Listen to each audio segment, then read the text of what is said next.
online broadcast network, AFTERBUZZ TV. Over 20 million weekly downloads in over 150 countries, and your number one source for after-show entertainment.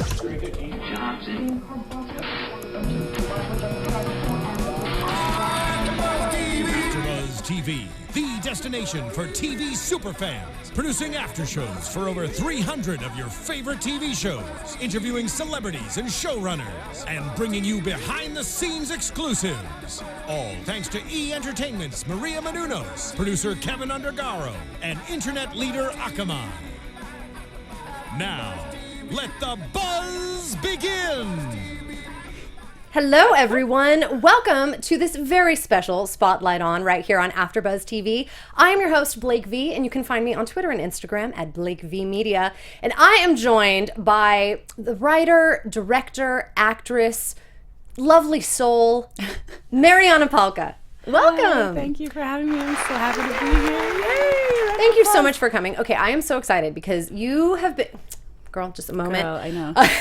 You have been a part of so many amazing projects. Good Dick, Restive, Worthy, The Lion's Mouth, most recently on HBO. Just amazing things. So I'm so excited to be able to sit down with you for a minute. All of those things. Yeah, really amazing projects, truly. Mm-hmm. So we met earlier this year at the Newport Beach Film Festival for your film, Worthy. Truth. Yes, this is truth. This is truth. Yes. And we loved you. My whole team with Worthy, Amberly and Sarah Lynn and Mitch, everybody loved you. Oh my I God. loved you. We love you so much. Makes me so happy. Okay, I've got to say that the film Worthy has been like a huge festival fave. It's just been crazy popular. It was at the Newport Beach Film Festival earlier this year, and I got to do like a cast interview with everyone from Worthy, and it was seriously a highlight of my entire, really many interviews that I've done. Oh my God, like not only that festival, but just many, because so good. You and the cast and everybody was just so genuinely enthused and just like grateful to be there and happy and wonderful, and it was like we so love good. what we do, you know. We really do, and we were so appreciative because you were so astute and so clever. I love those adjectives. Yeah, Thank you you. were like, "Hi, I'm an intellectual. What's up?" And we were like, "Yes, we're ready to talk to you about cinema." It was great. It's I love really it. Fun thing. But So Worthy's called Always Worthy now, and it's coming out next year. Always we're so excited Worthy. by that. Yeah. So tell me a little bit about it, because we got to know about it, earlier this year. But let's let everybody know, what is this change? Always Worthy. Always Worthy. We changed the title because we feel like it's more appealing. It makes a little more sense. It's a little more poetic. Okay.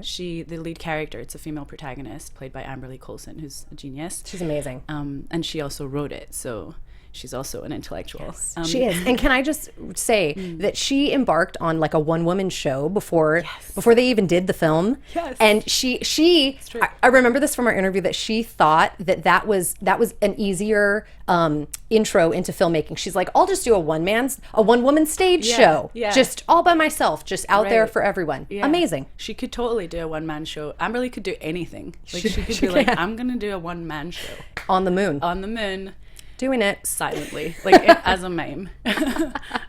She truly she's could. So talented. She is. But the movie's really about a woman who is trying to find herself. It's set in Los Angeles, and she's very superficial in the very beginning of the movie, and she just wants to be famous, which, I feel like a lot of people have that feeling right now. Like they just want to be seen or understood, and they feel like being seen anyway is the answer, and I really feel like that's not true. So what happens in the movie is her mom gets sick, and she sort of has to reevaluate her own priorities, and it's kind of a moving, heartwarming movie, but it's very funny, and our cast is amazing. We have Rain Phoenix and Lucas Haas and Nancy Ritter. She's awesome, and we're just psyched. I mean, we're psyched. Yeah, it's awesome. And I think you guys just won an award at the La Costa Film Festival. We did. It's so Amberly exciting. got a really good award there. We've got some amazing awards. We've got some audience awards, which I take really seriously because I feel like it's the best feedback. Moment. Yeah, it's nice when you know that it plays really well. Like sitting in the theater, it's nice as the director when you can sit back in the theater and see the wave that is the audience enjoying the movie, because I feel like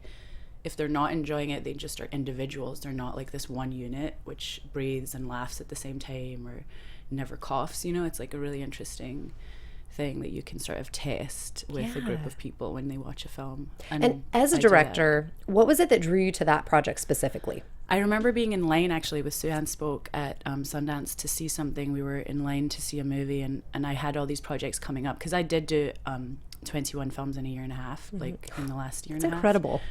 many films. Exhausting, actually. In Scotland and here. All I do is Wow. sleep. All I do is sleep and work and hang out with my boyfriend. You probably sleep very little, too. I do. Well, with I everything. actually kind of sleep a lot. I enjoy sleep. I take it seriously. I. I love sleeping. Oh, I know, it's the best. And I feel like it's like you never get stressed out if you sleep. And so I think that might just be a life tip. Life tips today, by the way, you tips, guys. It's sleep all more. day long. Like, I got the life tips. Oh, girl. True. Perfect. We'll be touching on some more of those. We'll be dropping them all day. Good. But yeah, I was in line with Sue-Ann Spoke, who's an actress who's in Worthy, and this was like before we made the movie, but she was like, what do you want to do? Because I was like, there's this option, there's this option, there's this option, and she was like, what movie do you want to do next? And I was like, I just want to work with Amberly and Sarah Lynn and my friends. Like, I just want to do that film about the female character. Like, that's the one I want. So I did that right after Sue-Ann was kind of like shaking me, being like, just calm down and pick one. Right. And I was like, Worthy.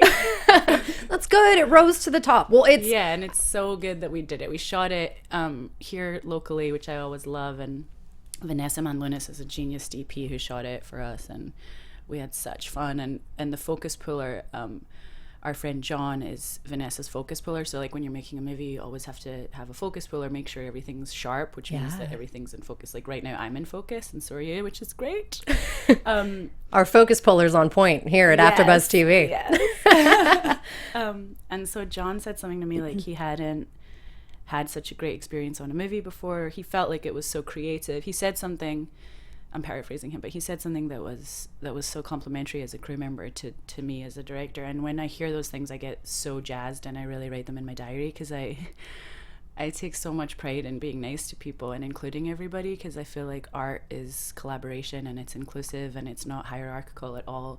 The way that you get the movie done is by having a community, and it's a family. And so yeah, I feel like that's, now you're part of our family. Like we just were like, you're in it with us. And that is something that I completely noticed about not only like everybody on Worthy, but you specifically, is that you truly emanate like a very loving, just all-inclusive, friendly vibe and aura. Like it's truly, it's sweet. wonderful.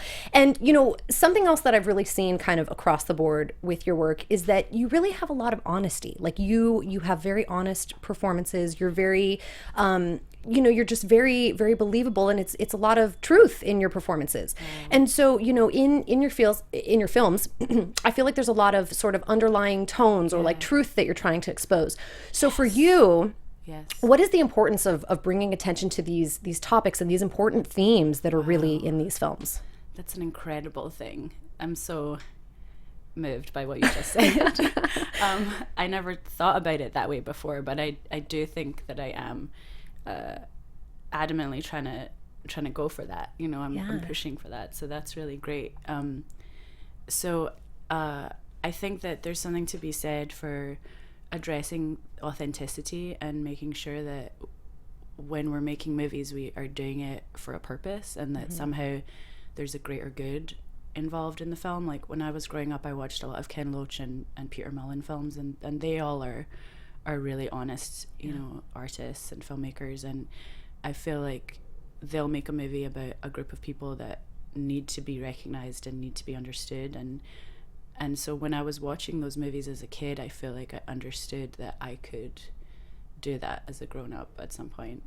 But I originally wanted to be an actress. Like I started out wanting to just be truthful artistically and share the truth, and I think when you share that artistic truth that you have within you, I think other people are inspired by it, and then they do the same, and then art ends up healing the world, you know? Which is not to say that we're not humble and we're not, you know, completely at the same time kind of like these bricklayers. Like it's a kind of a job that's very practical too. Like it is something that takes a lot of energy to do. And to do so like precisely and believable, and it's just really that's so good. I feel like I've just always been like, that is what I want to do, and I've always just sort of pushed for it and like aimed for the bullseye of authenticity and been so amazed by what it can really do. I mean, it comes across, it truly comes across. Thank you. Absolutely. Cool. I mean, yeah, I mean, that's truly I'll never do that again. To be never again. Like a liar. I think what's funny is some people say that actors are liars, or like that they're crooks or tricksters or something. Right. And I have never approached it that way. Like, I always see it as a soulful read. Like, when the camera is in your face, it feels your soul, you know. Like, a camera can just see you in this very beautiful way, but it does see your spirit. And so I think that more than being a liar, it's about like being someone who never lies. Yeah. So in that same vein, do you think it's more sort of pulling from your own like personal experiences or life, or just, you know, yeah, I think it feels really into good. That honest performance? Yeah, I think it feels really good to do something that you can speak to emotionally, you know. Like, I think it's really cathartic. When I was first starting out, I remember I would just cry for people. Like, I'd be like, I can cry if you want me to cry in like 5 seconds.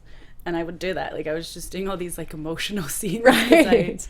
I wanted to be like, this is what it feels like to be a person in the world. And this is what it feels like to share it in a way that's genuine. And so there's something really beautiful and fun and kind of nutritious about what we do as actors. And then as a director, sort of in a larger way, I do take responsibility for what my movies are saying. Like, were these definitely about like finding your soul? I feel like Good Dick is about like finding intimacy and what the meaning of intimacy is, you know? And sort of coming out of abuse too. There's really like a strong character is like so specific. Yeah.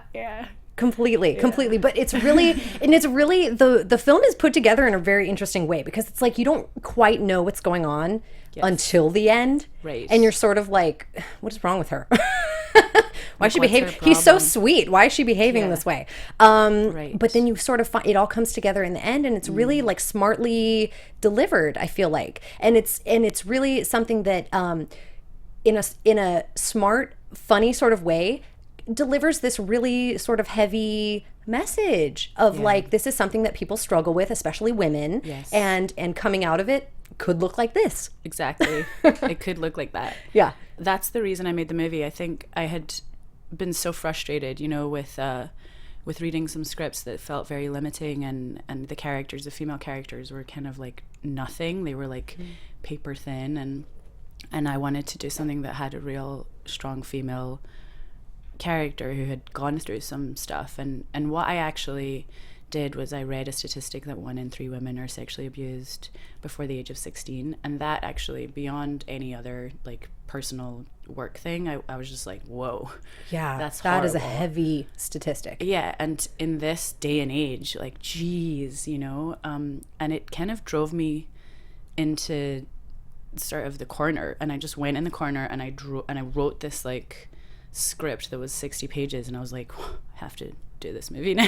Absolutely. And I hadn't really written anything before, and then I added to it and figured out that I really needed to sort of share that concept, because I was so fascinated by this idea that like sex is so healing, you know. It's the thing that, it's like, if you want to eat food, if you're hungry and you want to eat something, it's really great to just eat it, you know. And I think that sex is the same. But if you are not allowed from your own experiences, if you aren't capable of being healed by something because it got taken away from you so early, then you're just starving of intimacy and affection, and that just so frustrated me, made me so angry for so many people. And I've had so many people come up after Sundance and at Eccles, which is like the 1,200 seat theatre at Sundance. So many people in suits and businesswomen and businessmen were coming up and sharing their feelings and telling us that they had those experiences as kids, and that the movie was accurate, you know, which I was like, wow, that's so wild, because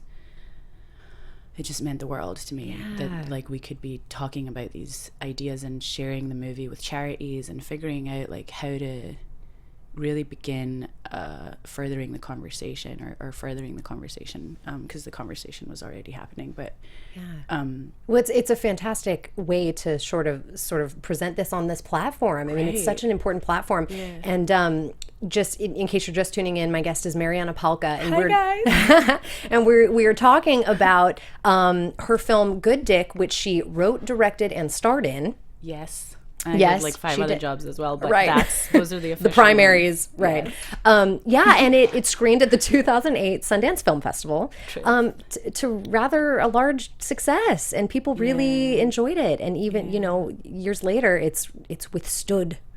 That was a magical time. Yeah. So you were kind of talking about your experience at Sundance, kind of during that festival and after. Yeah. What were your feelings based on everybody's sort of positive, reaction to the film and their love to the film, and and their happiness of you kind of shining a light on this heavy issue? Yeah, a lot of people were connecting to it from a place of not really knowing about sexual abuse, and then a lot of people were connecting to it from a place of knowing about it and having personal experience with it. So that was really interesting, and I feel like going to Sundance for all of us who made the movie was kind of like getting shot out of a cannon.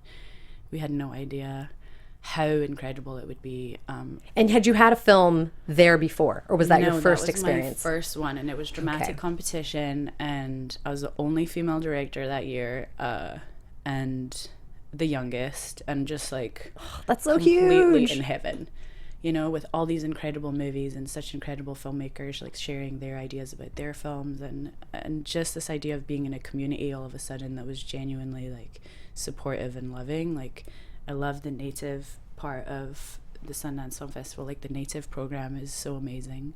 Bird Running Water is the head of it, and he's so good. And Michelle Satter is just so like wonderful. And they had given me, they'd made me an Annenberg Fellow, which was really this moment in my life that I'll never like forget. It was just like it was like a milestone. Yeah. They were like, we know how hard it is to be an artist, and so we're giving you this because we know it's difficult. Right. I was like, what an honor. I know. It was like people giving you water when you're like in like mile 25 of the marathon. Like, I was like, you're dying. giving me water. Just give me water.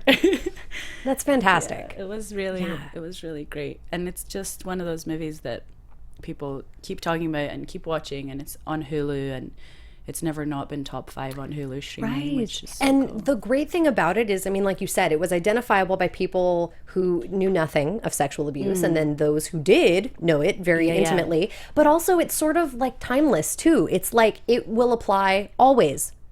Cool. That's Granted, cool. if one day there's no video stores, perhaps, Right, which will be but like really interesting. right, but Mommy, what's a DVD? what is this? Why is she renting things? This makes no sense.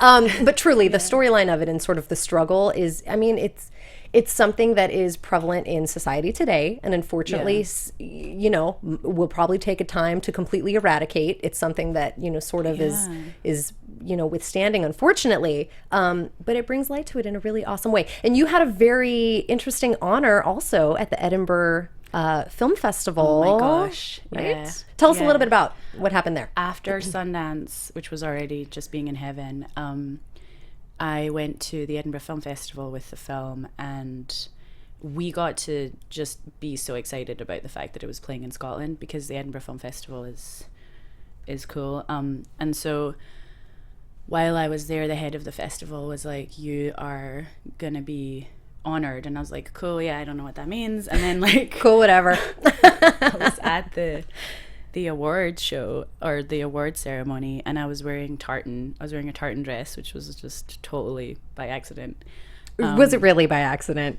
Yes, it was. But I actually, on a given day, like, I'm usually wearing tartan, to be honest. Like, I have a lot of tartan. I would feel That's plaid like for that you for you. Americans. Yeah. Yeah, plaid. You would? I would. You I can would see that about me. I would. Well, I mean, I feel I have like tartan on under this, you guys. I'm just kidding. I can see it. It's awesome. So you may or may not have been wearing tartan by coincidence. I was wearing tartan that day by coincidence, in coincidence. But I guess Sean Connery was the person who gave me the directing award that night, and he was so gracious and so sweet, and basically took on this role, as a guide, and was saying all these things, and really, really made me feel like a special person. Yes. And that I had a future as a director, and that it was really important to be responsible in that future and make the kind of films that are important for not just me, but like politically what I believe in and what's going on in Scotland right now with my country. It's like there's so much politics that's happening right now, which is what I'm making a movie about. This movie, I'm the Same, which I have a Kickstarter for right now. That's been so cool. Like, I think because he gave me that award, and because Alex Salmond, who was the previous head of Scotland, showed me the Stone of Destiny at Edinburgh Castle, and was like, this is like what we're here for. Like, we're here to tell these magical stories and help people. And it was life-changing again. And I keep having these moments sometimes where I'm just like, did that really happen? And it's like, yes. Is this it real did life? really happen, you Yeah. know? And similarly, I just got a job on Girls TV show, and it was like exactly the show I wanted to work on. Like, I wanted to work with Lena Dunham and Jenna Conor. I wanted to be on that don't we set. all? It's amazing. It was like, when you have that desire and you say these are the things and you know what you want, then it's so great, because it's just at this point hilarious and funny to me that I'm getting to do the work that I really Unless, do you think it's like, if you will it to be, it will become? Yes, if you work hard and I you do. really like set your sights on whatever it is. I do believe that. Like, I do believe in manifestation. I believe that if you believe it, then it comes to you. I think that if you have a sense of your own like self-love and kind of like you're sort of understanding what you want from work or life in general, like if you just know what you want and you're tuned into that, then I feel like it comes to you if you believe in it. But I do think believing is a big deal, you know. And I think that lots of people, you know, don't have that sense of self-belief, you know. Like, they just think that it's not possible, and, and therefore they're just kind of amazed when you're sort of the person who's talking to them and being like, hey, it is possible. It is possible. Yeah. So I feel like I've done that a lot, where people have come up to me and been like, what do I do? How do I Tell do me. this? Like, I need to figure it out. And I always just say exactly what I just said, you know. And it's been amazing, because I was just at a wedding this weekend, and I got to see lots of people who I feel like we do that for each other, you know. Like, I feel like we have these dynamics where it's like, you're manifesting for yourself, I'm manifesting for me, I'm manifesting for you and this whole group of people, and it's all working, you know. Oh, and that's so great. Yes, I love that. A circle of people that are all manifesting for each other. And it works, you know. It's so and great. It's nice because all the boats rise with the tide, and if one person's feeling a little down, you know, then the group kind of takes care of it. And that's, I think, what the point of living is too, you know? Which is life advice. What did we say it's called? Life tips, life tips. Advice. Here we are, number 2. Yeah, we're on the second one. Life tips number 2. There we go. I know. Oh, that's so great. And it's really refreshing too, because I feel like in Hollywood, and I'm sure you've seen like a very large juxtaposition from Scotland to here, but in Hollywood, it really seems like people are like, all for one, like, I'm out for myself, trying to make things happen for myself. And there's really not a large like community feel. So anytime that there's someone who can really create that and have sort of that like positivity and group of people that are genuinely interested in the well-being and success of one another is like, so it warms my heart. Yeah, it's really it warms wonderful. my heart too. And I think that when you're starting out, you're kind of like, what do I do? Do I focus on what I'm supposed to, like, what do I do? Like, you kind of are trying to figure out what to do. Yeah, there's so no it's cool steps. When you're young and you're trying to figure it out. Like, I think it's really helpful when you focus on how you can help outside of yourself. Like, can you go help the homeless in Los Angeles? Can you go foster dogs? Can you go adopt a dog? Can you go like help a group of people you've never met before? And can you make a movie about it, or can you make art about it? Like, I think that gets you going in this way, that like personal desire or like wanting something arbitrary, like just really, it can't. It's like helping the community is so valuable, and it's so helpful, and that's it's actually sort of great for you. Yeah, it's sort of an invaluable method of inspiration, because it's like so many people are like stuck, you know, you're stuck. You can't figure it out. You've got like writer's block or whatever your issue is that you're stuck. Putting yourself in these new positions and giving yourself these new opportunities totally opens these doors for brand new thoughts, brand new things you never even imagined before, and just can totally give you something where you thought you had nothing. Exactly. And I think that looking at the landscape and being like, okay, so there's not really a lot of female characters and things, or there's not really a lot of normal bodies being shown. Like looking at the movies that are out there and being like, wait, let's just do some stuff that's so good, and also addressing the fact that it's missing from the landscape, and then put it in the landscape, and that feels so great and rewarding as well. Like, I think that's the stuff that you can really get behind, and it's why I go to set and spend 12 hours on a set, because I'm doing that. Like, I want to be like, look, this girl does not have a push-up bra and we're making a movie about her, and it's worth it because she's interesting, and it's gonna be good, and guys are gonna love it. Those little things matter. They definitely matter. They do. So speaking of being young and kind of figuring out what to do, you are Scottish. I am. You are. And this is news. This is like the first time I'm actually admitting it, but I am actually from Scotland, the country. The country. Is there another Scotland? There's no other Scotland, just that one. Scotland, the country. Just to clarify, the country. So you came over here fairly young to act, essentially. So I'm very curious. I'm always really interested in people's stories who really kind of take off from what their comfort zone is at a very young age, and like just be like, I'm figuring this out. So I would really love to know kind of what your impetus was to really say, like, I'm moving to the States. I'm moving to the States. I'm figuring this out. That's right. I'm moving to the States. I'm moving. And sort of what really made you go for it, and then sort of your process in completely leaving your home and embarking on this brand new thing. I was thinking about it recently because I left Scotland when I was 17. I was definitely someone who wanted to study at a theatre in New York. Like, I had read about James Dean, and I had read about people in the 50s, like the group theatre, and I just wanted to be part of that. And I didn't want to go to London, and I didn't want to study in Scotland for some reason. I just needed to go to New York, and I had... Was there a reason you didn't want to go to London? It's because I wanted to get out of because I knew London. Yeah. Do you know what I mean? I wanted to be somewhere where I was completely... A brand new, fresh experience. On a blank page. Yeah. And figure out who I was then. You know, like, I think John Cassavetes said, you better figure out who you are when you're young, because you got to keep doing things that are interesting and kind of shock you, because then you know who you are, you know? And so... I think I was trying to do that. I was trying to like do right by John Cassavetes.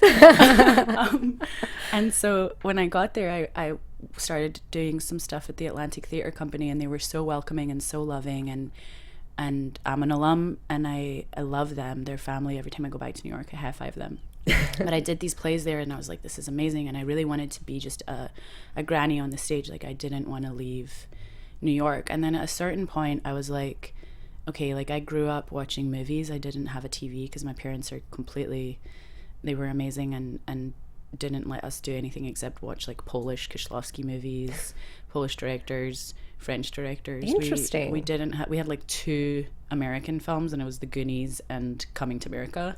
So I love that was your introduction into American cinema. We had some Marilyn Monroe as well. We had some like Marilyn Monroe movies, like Some Like It Hot, and I was like, English. What's English? Yeah. Oh my God, I love it. Okay. Like a little Polish kid. Oh, that's great. But like Eddie Murphy totally taught me English. But I think that I had this idea of, you know, visuals and pictures. My mom is a photographer, and she always was taking her picture when I was a kid. She had this Nikon that she still has this Nikon that she calls her first child, because my sister and I came after the Nikon. Right. Priorities. Hierarchy. Big time. Got it. And I just always was with her. Like, she was always being creative, and my mom is definitely the reason I'm doing anything that I do creatively. So I think that what I needed was to sort of shake it up a little bit, and I moved to LA to sort of figure out what I was going to do in sort of with the camera. Do you know what I mean? And when I got to LA, I was like, okay, now I can make a movie that means something. And I think Good Dick is definitely a really European movie, even though it's set in West Los Angeles. It's like you can look at it and be like, all right, okay, that's gonna play in Berlin. Like, it plays really well in Europe, because there's all these like Euro jokes and they're like cinema jokes. Which I feel like is sort of hard to do. Like if you're basing your life and your story in West LA, it's like how are we going to translate this internationally? So to do that is quite a feat, I feel like.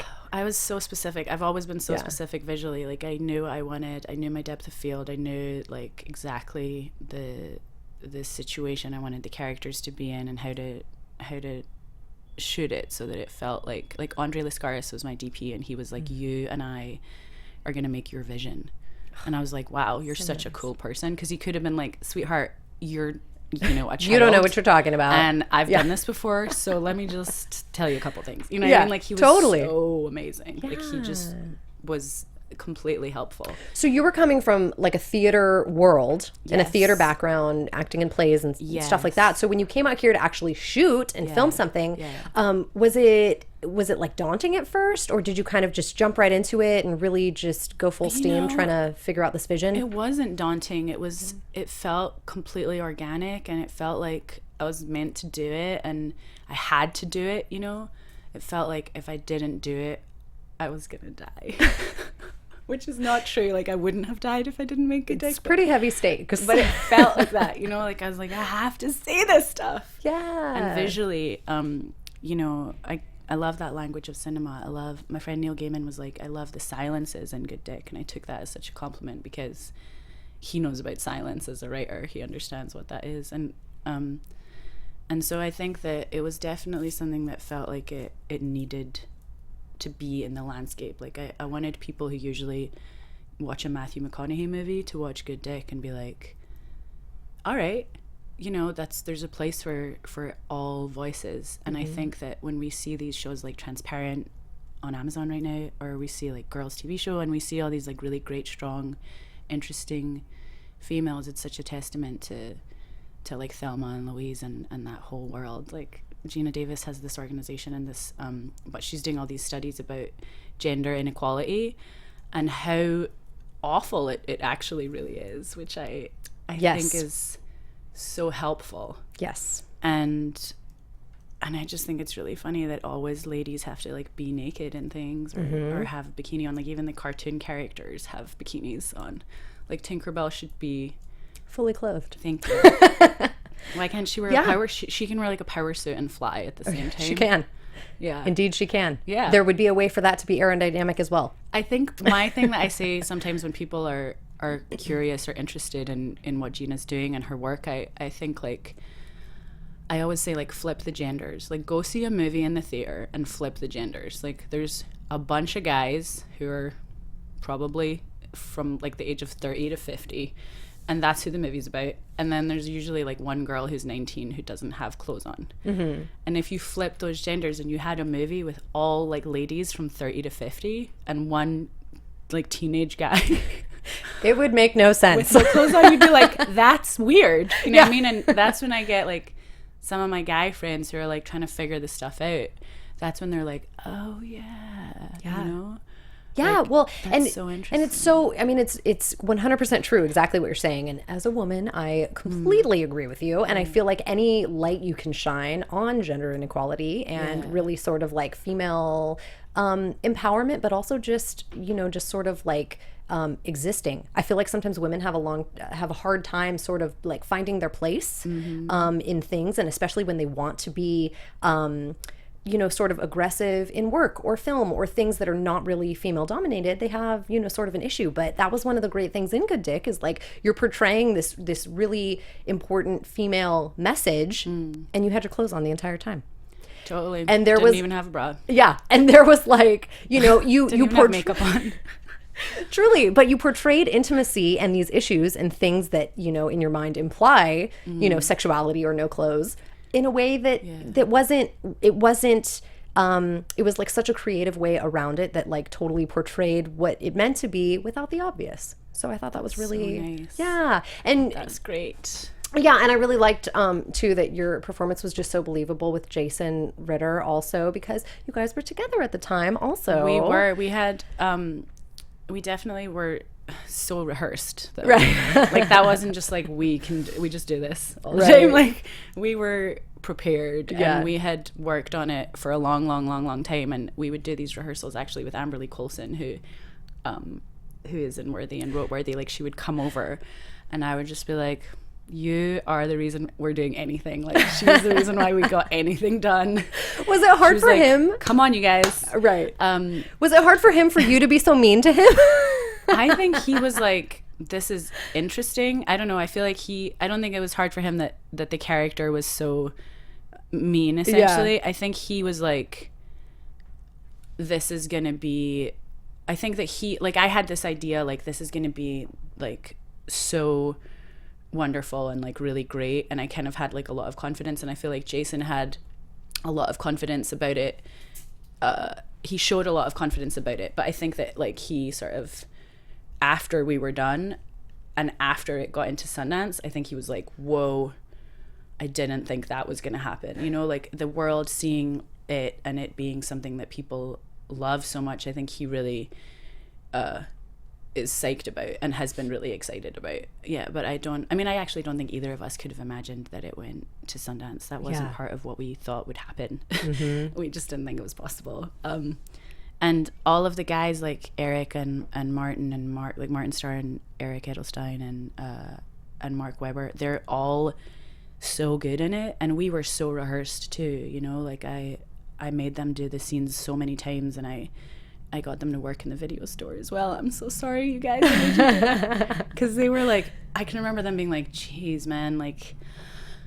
Okay, you know, right. So was the video store location like very key to your story? Was it important that they be there? That's where I got the idea for the movie. I was in Restive because that's my video store. Yeah. So I was standing in there and I could see all the directors' names. They have all the directors' names on, like that's how they separate their movies. It's like Kieślowski and Scorsese and.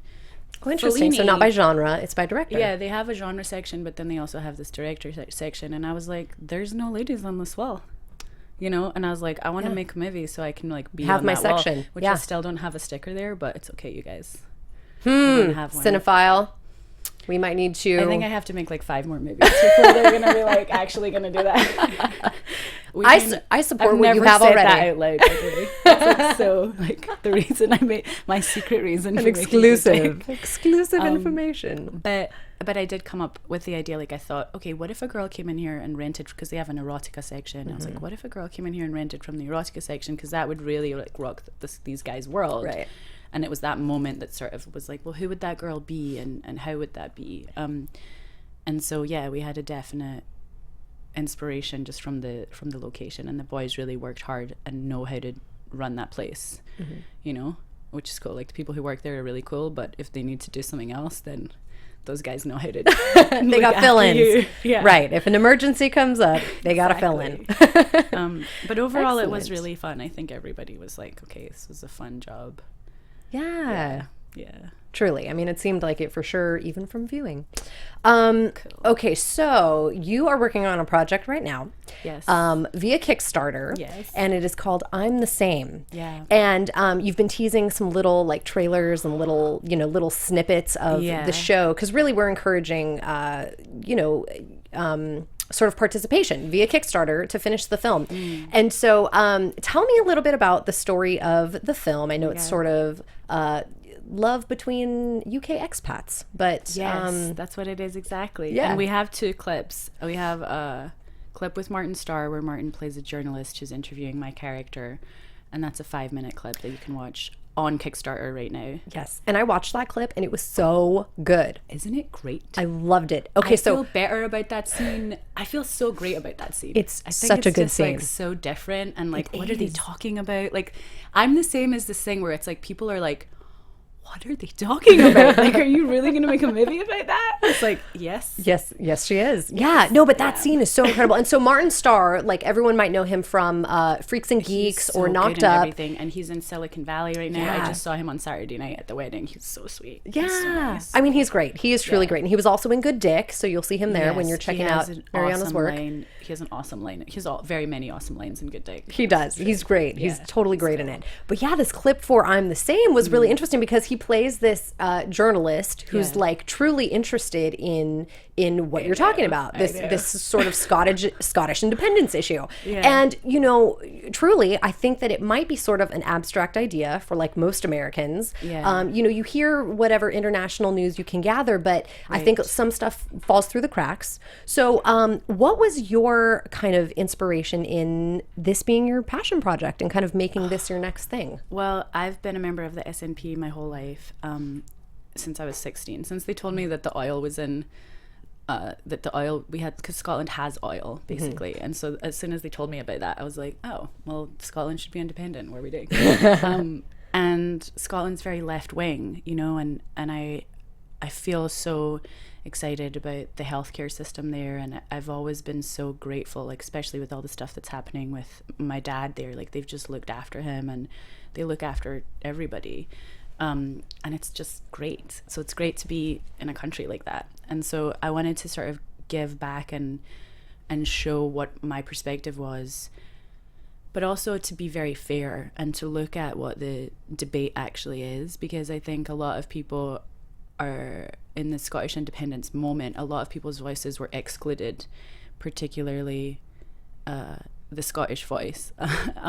So it was a really interesting time to be seeing what was going on in the media and seeing that actually there isn't this representation. Like I was in Scotland for the referendum, and there were like so many thousands of people. There were like, you know, 9,000 people in this one moment, all very peacefully being excited about Scottish independence.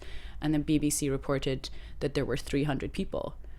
And I remember being like, well, that's crazy. Why is that wrong? Happening? Yeah. Crazy wrong. And so it's not a pro-Scottish independence movie, but it's a pro what are the real voices, like going back to the authenticity. It's like, what's the real point of view, and what are the things that we haven't seen be discussed, because you can't have a Scottish independence debate without Scottish people. Like you just can't. It doesn't make sense. Absolutely. You can't have like a lot of different people discussing why it's not going to work or why it might work if those people haven't ever been to Scotland.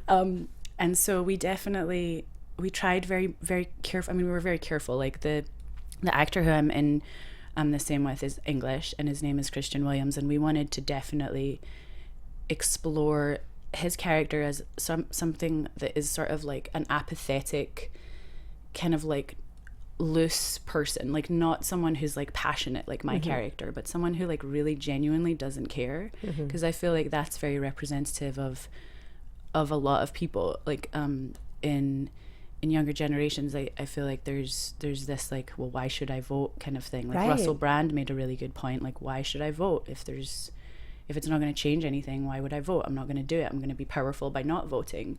And so we talk a lot about that in the movie. We talk a lot about why Scotland might want to do this, you know. And it's not something that's accepted by Christian's character. His character's name is Oliver, and my character's name is Skye. And so Skye's an island in Scotland, and Oliver's a very English name. And so it's sort of this great debate, and that's one of the clips that is on Kickstarter right now, which if you watch, it's the thing that has gotten most views out of anything I've ever posted. Like thousands of people are watching it, and I think it's because it's the people who are on, you know, the sort of pro-Scottish independence side are so excited that someone is expressing these things, which we all already know. And I think the people who are on the other side of it are getting to hear this sort of pro-independence point of view from a kind of like refreshing place and a refreshing angle.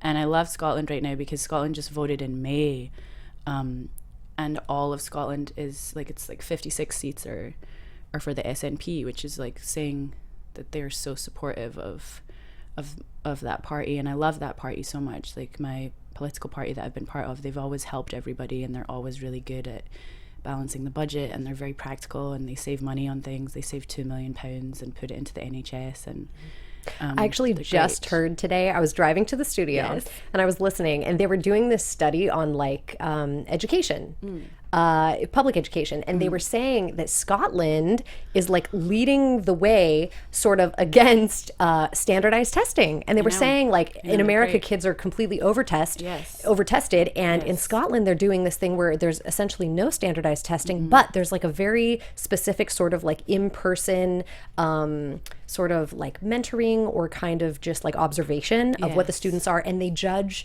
or not sort of judge, but like measure the students' progress based on their actual work and not tests. Good. And it was from Scotland, and I said, my girl is coming in today. I know. I hope I get to share that news. Speaking of Scotland, like Donald Trump in the Republican debates, because I watch everything, he was like, the NHS, the National Healthcare System in Scotland, it works in Scotland. And I was like, yes. You're like, even the Donald knows. I was like, sometimes he said something that makes total sense, and that's the thing that he said that makes total sense. Like, he knows. There you go. And everybody knows that because it does. And meanwhile, in England, they're selling off the NHS, this great thing that has been in place since the war. They're selling off these bits of it and all of it, and it's all going away, and it's like really bad. And so I have a lot to say in terms of like why I think it's really interesting for people to vote. Like, I'd really like people to vote even if it's like against what my political beliefs are. I just think everybody should be using their political voice in that way. And I think that's what I'm the Same is really about. I'm the Same means me too. Like in the UK, if you say, in Scotland or in the UK, if you say me too or I'm the same, it means me too. It's like, I like coffee, I'm the same. You know? So it's like and they're different, but they find a way to... a commonality. Yeah, but then at the same time, the movie's so intense because they're so different, and it's not like she's ever going to be different or he's ever going to... You know what I mean? It's not like they're going to alter each other forever, and that's what's so interesting about watching it is how valid their individual voices are and how actually innately opposite they are, and how kind of sad that is. Like, it's sort of like a divorce, you know? It's like their countries are getting divorced and they fall for each other in this moment of heated passion. Yes. It is. It's like, yeah, it's like, wait, who is my enemy, and how, or not my enemy, but like, or like, why are we enemies? Why are we enemies? Yeah. I mean, if there's that common ground to come Totally. together personally, why is it so hard politically to sort things out? It's like the never ending political struggle. Right. And what are the things I can teach you, or, you know, that they can teach each other? It's such an interesting it is debate. It is very interesting, and really just to kind of even learn about you know, the politics involved in Scottish independence, and not only the politics, but see it from this personal perspective of just kind of like two people who were like, hey, we're representing our countries, but at the same time, like, I like you, and let's come together regardless, you know? Yeah, like, we're both human beings. Yeah, and the clip that you were mentioning of the sort of yeah, exactly, the interaction between Skye and Oliver, which is up on Kickstarter right now, that everyone can view. It is such a battle, and it's funny because, you know, it's a Kickstarter project. You're not quite sure like what's happening or what the movie is truly about, but it's like, here's a clip, you know, see what's going on. And so you watch it and you're like, oh, and then it gets like intense and you're like, oh my god. But very, it took me a long time to post it because I was like, did it? I'm scared. Am I really doing it? So that scene, and it's rather long. It's quite a few minutes long. 7 minutes long. When you guys filmed it, did you have like a million takes? Was it like a nightmare, or was it like really organic? It was really precise. Yeah. It was precise because we wanted to... It was great working with Christian because we wanted to make sure that it was fair. Do you know what I mean? Like, we really didn't want it to be... Because she... essentially, my character is attacking him for all these things that has happened. Historically. All these bad things that have happened to Scotland historically that England has done. And so the entire movie is basically like an allegory, like, she's Scotland and he's England, and it's what would it be like if they had a fight? And that scene is so... It's definitely something that we took a lot of time with, because I didn't want to have a wrong note coming from my end. Like, I didn't want to be too severe or like just outrageous. Do you know what I mean? Like, I didn't want it to be ridiculous because I didn't want us to have to write off his point of view or write off her point of view. Like, I wanted them to be valid characters who are pretty good at debating, you know. And I feel like that's what we got. But it's definitely something that I've never made a movie like this before. Like it's the Wild West. It's right there. It's crazy. Right, I it's just showed crazy. my boyfriend. I showed him the clips, and he was like, "Oh my gosh!" You know, like I was looking at his face, and I've never really done that before because my editor and I have been really careful and holding on to it. But this is so nice to do the Kickstarter and share the scenes before the movie's finished, because usually as a filmmaker you don't want to do that. Like the color's not done and the sound is terrible and it's not polished. But the point of the Kickstarter campaign right now is to raise money to finish it so we can do all those things to it. So it's a new maturity for me as a filmmaker to just be like, yeah, you guys want to watch it? You're in the editing room with us, basically, is what it is. You know, it's like these things are part of the film, but it's rough. And it's okay that we're in the process. Yeah. So I would like to know a little bit more about that too, sort of your experience with Kickstarter, because in one of your videos for the new project, you mentioned that it's really kind of changed your life as a filmmaker. Truly.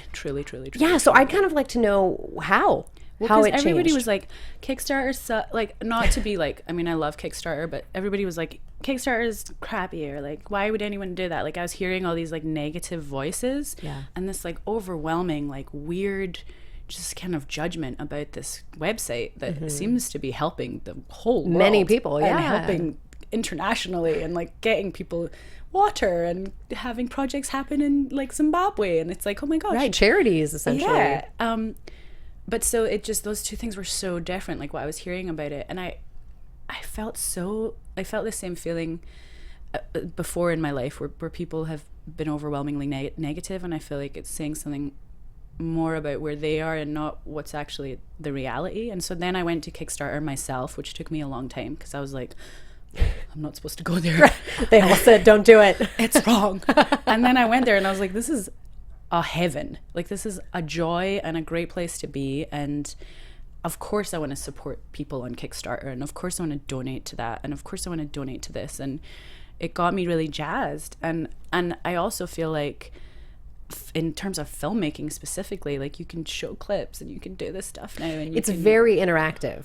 And if you are a person who's participating in your project and you know, you want to help another artist and do all of this, you can, and then you're like, part of it. Do you know what I mean? Like you're part of the family and you're part of the party. Like if you donate, then you get to see the movie when it's finished, and that's it. It's like paying for the movie now. It's not that big a deal to pay for the movie now instead of pay for it later. Right. So this is something that I was really excited about, and I really felt like when I first went there, because what happened is with I'm the Same, a financier had said that they were going to do it, and I had a start date and everything, and I was planning it, and then the financier backed out last minute because of all these different reasons and that were to do with them. And so I was like, I don't want to not make this film. And I also felt like I was on a ticking clock because Scottish independence is happening now, and it's moving, Scotland's moving forward. Like I think that there'll be another probably independence referendum at some point in the future, and with the referendum that occurred in September last year, the majority of people under 55 voted yes. Like Glasgow voted yes, Scotland in different cities voted yes. And so it's an interesting thing to, like, if you're sitting in Glasgow like I do when I'm there, and I voted yes in the referendum, I want Scotland to be independent, but Scotland's not independent, you know? It's like, it's an interesting thing. So democracy is incredible. It's so fascinating. And everybody there is like pumped about it. Like the people who don't want it to be independent are pumped about it. I love talking to them. Like I just think it's the most interesting debate. And do you think it's like mostly youth culture that is wanting more for independence? Definitely. Like that's what the referendum said, is under 55s voted majority yes. So that, what does that mean for Scotland in the future? It means that Scotland's going to probably be independent. I mean, at some point, unless they all change their minds. But I think that the fascinating thing is that local government and local control, it's so inspirational. Like being able to vote on something that actually had a meaning and actually made a difference was the greatest moment in my life, honestly, as a citizen. Like I was just like, this makes a difference. Like, yes, I want my country to be independent. Yes, I want to have control over local government. Like, yes, we want to do these things. Yes, we want to keep the NHS. Like, yes, we want to do things that help the people. And of course we want to look after the elderly and the homeless. Like, of course we want to do things that make the country a better place. And it's just wonderful. I really I really loved being on the streets that day and every day in Scotland, everybody's talking about it. And I don't have that feeling here. Everybody's talking about all different things here.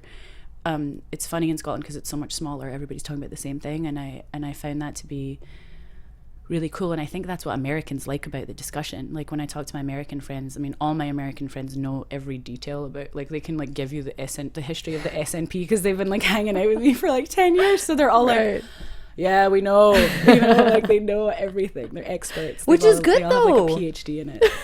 Yeah, it's good for. It's great. Yeah, because I mean, I think American news can often be very like segmented because it's like you can only get the news from so many sources that you can. So true. Something like this that the average American maybe wouldn't know the deeper details to. What a cool way to bring it to them, like in the form of a film, in the form of a personal interaction and experience that they can like easily identify with without like numbers and facts and figures and news and like things that are overwhelming. It's like a nice delivery of all this information. And those characters, Skye and Oliver from I'm the Same, are very much meant to be digestible by the American audience. Do you know what I mean? It's like they're expats, so they're here. They're living in Los Angeles. They left their countries for a reason. And I think that the cool thing is that it is something that sparks then the individual audience member hopefully to be like, cool, well, what do I want to vote on, and what party am I joining if I haven't joined a party already? And people like who are younger have been like, I want to join Greenpeace. Like Greenpeace is the best one, or the Green Party rather. But both of those are really great right now, and I think that there's something to be said for just having this open dialogue and not having these closed doors of information and being like, we're not talking about that and we're misrepresenting it on purpose. It's like, well, in this world of the internet and the media, I think we have a responsibility to be clear and to say things that are true.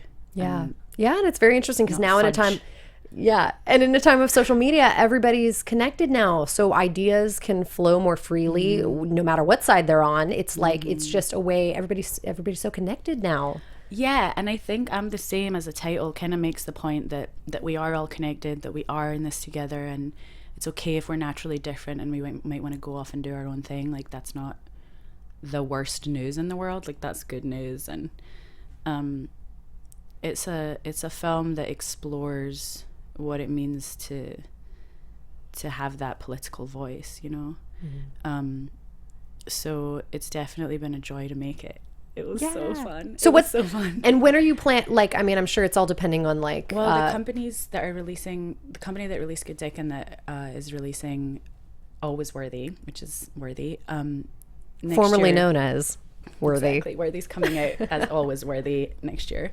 They're really interested. They build directors' work, you know what I mean? Like they like having lots of movies from the same director, and so Good Dick has done so well for them. I feel like they're totally on board with all different projects of mine, so that's really wonderful, and so it is going to have a life. Like that's also nice to know that the movies that I make do have a place, like they have a home, and they also do their own thing. As much as I can say the films are about this or they're about that, it's really the person who's watching it that interprets the film, and that's why it's good to have their voice included too, Absolutely. Well, it's very exciting, and I'm wishing you tons of success on your Kickstarter project. Oh my goodness, it's over in like a day or something. It's over in, I think, in like 52 hours. The Kickstarter campaign so is it's down to the wire. So if anybody's interested, check it out. It's a very cool project. Where can they find it? Just go on Kickstarter. They can go to Kickstarter and they can search my name and search Finnish I'm the Same, but it'll come up under my name, which is Marianna Palka. And also we're tweeting about it and we're putting it on Instagram and Facebook and stuff, and there's a lot of clips on our Facebook page, which is I'm the Same also. It's very exciting. It's an Definitely exciting check it out. time. Everybody's been so wonderfully supportive. All these people have been supporting it and have, like, I've told someone about it many years ago and they are like supporting it now, and it's just like such a wonderful thing. Everybody's so cool. And sort of like seeing the project through, I'm sure is very cool for you. It is. Just this whole process is exciting to know that people care and are, wanting to participate. It's really satisfying. There's definitely been, there was this moment in time where we had shot it and Scotland was voting on independence, and I couldn't keep shooting because I was like just in it, and being in Scotland for that was so interesting. And I was doing this movie Scottish Muscle, which is Tallulah Riley's movie that is very funny, and my character's very funny in that. And we were all over the place, you know, we were shooting around Scotland in these lochs and stuff, and meanwhile I was with Martin Compston and Paul Brannigan. We were like doing these amazing rallies and making speeches for people, and just seeing all the kids and the grannies and seeing everybody talk about it was so exciting. And in all these corners of Scotland, it was just like, it felt like so euphoric. And then when the independence vote came in as no that day, it was so sad. That day was rough. Like, I couldn't get anybody to, like, everybody was just sort of crying and rolling on the floor because we had just been like so excited. Like, the streets of Glasgow were, I mean, because Glasgow voted yes, so it was this thing where we were just going to be an independent country, and it was an okay and a valid moment, you know. And then the next day it was just wild. Like, my mum woke me up and she was like, Glasgow voted yes, but Scotland voted no. Oh, and it's sort of shocking. It's like, how is this? It was bad because I didn't prepare for it. I had no, like, oh, this is what will happen if Scotland's not independent. I didn't have that in my mind. So I went to my friend Sammy's house, which is what I always do in Glasgow anytime when I'm happy. What's or up, sad. Sammy?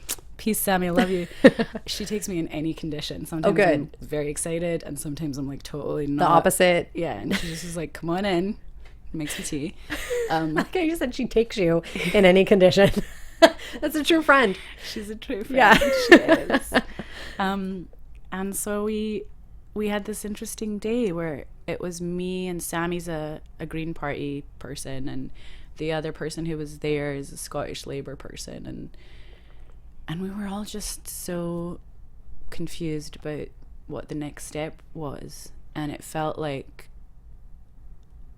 confused. It just was confusing. And so as a filmmaker, it was weird because I was like, so what does I'm the same mean? I was like, maybe I'm the same, it's just never going to be seen. Like, I was honestly just like, no one's going to watch that movie. Oh, no one's going to care. God, like, what a moment, like, from then to now. I know. And then, so amazing. That's why the Kickstarter thing is incredible, because Mark Webber did a Kickstarter campaign for his movie, which is going to be exceptional, that he's doing in January. That's about his experience and growing up and his family. And, you know, he's such an inspiration to me. And I was like, I need to finish my film. Yeah. and it's okay, you know what I mean? And like, we don't know like these final things as filmmakers when we start out, and that's okay as well. Like, that's part of why it's great to be a filmmaker, because you figure it out on the journey. Because if you knew everything when you start, like, it would be so boring.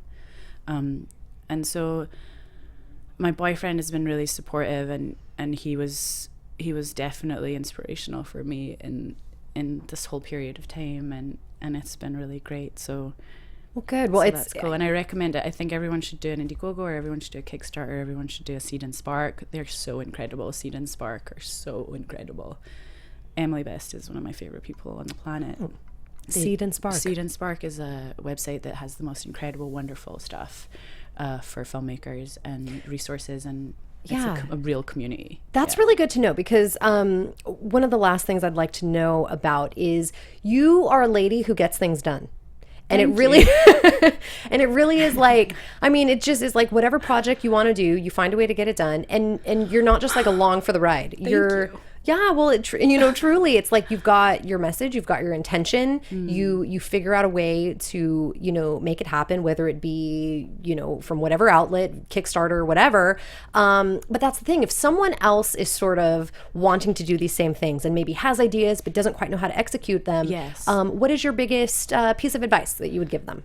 I think that the most important thing is to begin. If you haven't started it now, start now, and do it with the people who are around you right now. That's something that Anne Bogart said. She's a member of the City Theatre Company in New York, and she's my favorite person. I want to do viewpoints with her. My heaven is going to be doing viewpoints with Anne Bogart. That's where I'm going to go when I die. I'm just going to be like doing like dancing with her and just being like, I love you, and she's going to be like, I love you too. Just be like love fest in heaven. Totally. But it's very true what she said. You don't have to wait for anything. And then the other thing I think is be kind, because it's not about you really. It's about like the story and what you can say with the story and how that story might help others. I think it's a healing thing to do, and accepting that it's something that heals people early on, like, is kind of something you have to get used to, because people do, you know, they come up to you and their lives have been changed by your work, you know, and I think that's a great humbling responsibility. And I read a book a long time ago called The War of Art that my friend Noah Gershman gave to me, and it's not The Art of War, it's The War of Art, and it's by Stephen Pressfield. It's about writing novels, but it's also about making stuff, and it's about screenwriting as well. Like, you can read it very quickly, and it really puts a fire under you to get you going, because people do have those negative voices, and I do think it's important to turn those down or turn them off. Yeah, and I think that's hard for a lot of people. It's like your self-doubt starts taking over your brain, and it's hard to clear it out and really get a good vision of what you need to do. It's true, because that's then the radio station that you're on, and that's what's happening. You're just like in that world, when you could turn it completely off and be in this world where things grow and happen, and there's possibility and wonder.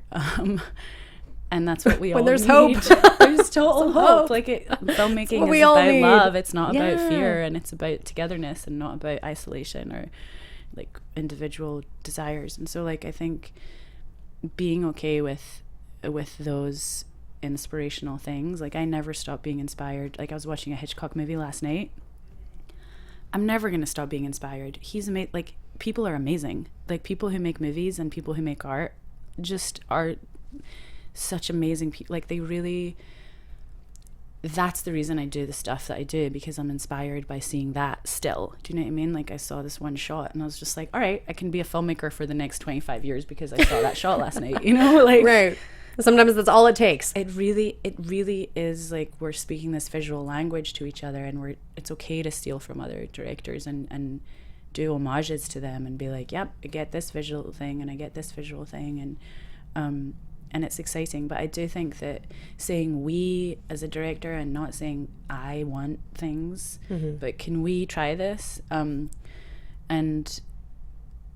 having a hope. It's like being a party planner. Like, it's like being a host. Like, you have to have all of the calmness that no one else has. Like, I never get upset anyway in life, really, but like, I definitely don't ever get upset on set. Like, I'm never aggressive. Like, I never like try and like like, I don't attack people, right? You know, like, I don't play games as a director or anything. Makes like such that. a difference too. How to do that? Yeah, it's the best performances come out of just being kind and listening, and so it's totally wonderful. And I wish everybody luck who's doing it. But the people who are also like on their 5th or 6th album, you know, like people who are doing like their 5th or 6th movie, it's a thing, you know. You got to like stay juiced up, and you have to stay the course and stay focused and do the things that I think make a difference, because I honestly feel like life is so short.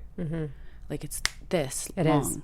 And you go, wait, what was that? And you're at the end of it, and it's like, that was your whole life. That was 100 years or whatever. And so you got to do the movies. You got to work on the stuff you love. If you have a job right now that you hate, I think you should leave the job. I mean, that's my advice. I think you should do something that you want to do, because that's what we all need. We need people who are doing things that they're passionate about. Marianna, I love it. I love you. Thank you so much for coming. I really enjoyed your time today. I love getting to know all of this stuff. You're going to have to come back later when I'm the Same is complete, and we can talk about that and all your other new projects I'm sure you're going to be embarking on then. Oh, thank goodness. It's like so exciting. It is so very great. exciting. I'm so grateful, and I thank you so much. This is the best conversation. Oh, good. Wonderful. Well, I'm so happy that you came. And I hope everybody out there enjoyed all of Marianna's information. And let me know what you think about the movie. Like, write to me about what you think about those clips. Check out all her films, particularly head to Kickstarter and check out her information for I'm the Same. It's going to be excellent. I've been your host, Blake V. You can find me on Twitter and Instagram at Blake V Media. And Marianna, tell everyone where they can find you. I'm on Twitter as Marianna Palka, which is totally wild and crazy. I don't know why I chose that. It's pretty nuts. Marianna Palka. Pretty nuts. Awesome. Well, thanks everyone for tuning in. Marianna, thank you again. And we will see you next time. Bye, guys. From executive producers Maria Menounos, Kevin Undergaro, Phil Svitek, and the entire AfterBuzz TV staff, we would like to thank you for listening to the AfterBuzz TV network. To watch or listen to other after shows and post comments or questions, be sure to visit AfterBuzzTV.com. I'm Sir Richard Wentworth, and this has been a presentation of AfterBuzz TV. The views expressed herein are those of the hosts only and do not necessarily reflect the views of AfterBuzz TV or its owners or principals.